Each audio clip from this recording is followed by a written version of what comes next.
À l'Université de Berne, la capacité d'accueil pour les étudiantes et étudiants en médecine pour le semestre d'automne est de 320 places.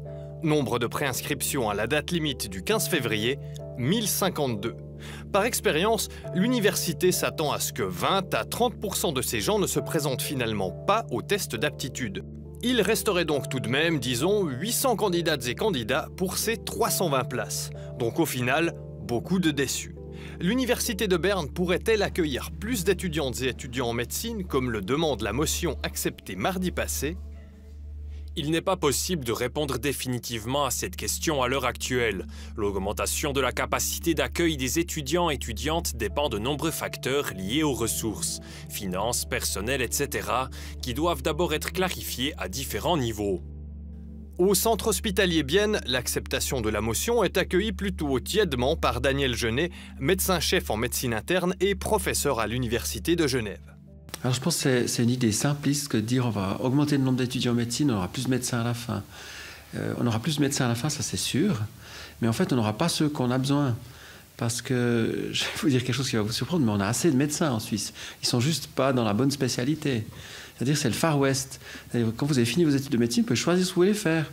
Alors moi j'aimerais gagner beaucoup d'argent, alors vous tenez radiologue, urologue, gynécologue, ou bien c'est le Far West, vous choisissez ce que vous voulez faire.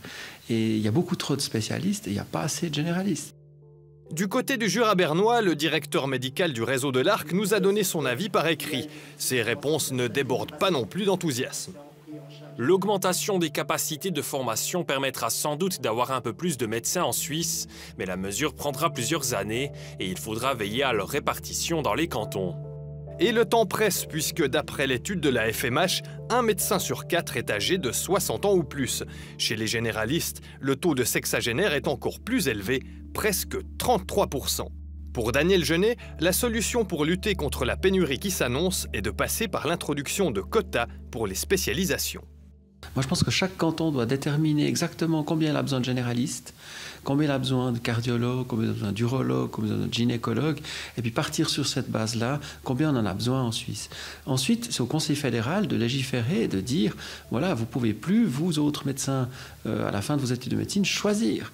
Certains peuvent choisir, devront choisir certaines disciplines, mais au-delà d'un certain quota, oui, on ne pourra plus faire ces disciplines-là. L'objectif de ces mesures serait aussi de réduire la dépendance envers l'étranger. Un dernier chiffre pour la route, plus de 40% des médecins exerçant en Suisse ont été formés en dehors du pays.